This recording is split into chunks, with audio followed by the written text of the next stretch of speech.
किसी शहर के रेलवे स्टेशन पर एक भिखारी रहता था। रोज वो ट्रेनों में भीख मांगकर अपना पेट भरता था। एक दिन उसकी नजर एक सूट बूट पहने लंबे आदमी पर पड़ी। उसने सोचा इससे जरूर अच्छे पैसे मिलेंगे। वह उसके पास गया और बोला, साहब कुछ दे दीजिए।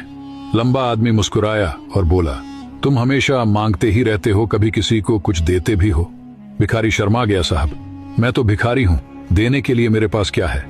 आदमी बोला, जब तुम किसी को कुछ दे ही नहीं सकते तो तुम्हें मांगने का भी अधिकार नहीं। इस दुनिया में लेने देने का नियम चलता है, जब तक दोगे नहीं मिलेगा भी नहीं। और वह ट्रेन में बैठकर चला गया।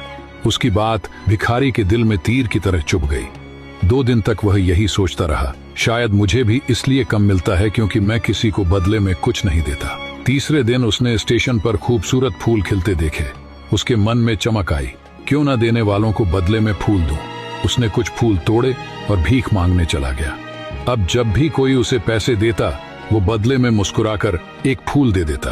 लोग खुश होते और उसे पहले से ज्यादा पैसे देने लगे। भिखारी समझ गया, देने में ही पाने का रहस्य है। एक दिन वही लंबा आदमी फिर स्टेशन पर दिखा।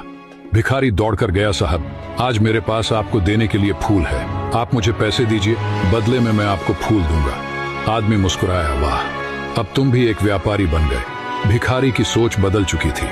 अगले दिन से वह स्टेशन पर नहीं दिखा। 6 महीने बाद वही स्टेशन 2 सूट बूट पहने व्यक्ति आपस में मिले। एक बोला, कहो पहचाना? दूसरा बोला, नहीं। पहला मुस्कुराया, हम 2 बार इसी ट्रेन में मिल चुके हैं, मैं वही भिखारी हूँ। दूसरा व्यक्ति हैरान, ओह तुम वही, लेकिन अब तुम कहाँ जा रहे हो? वह गर्व से बोला, फूलों का बड़ा व्यापारी बन गया हूँ।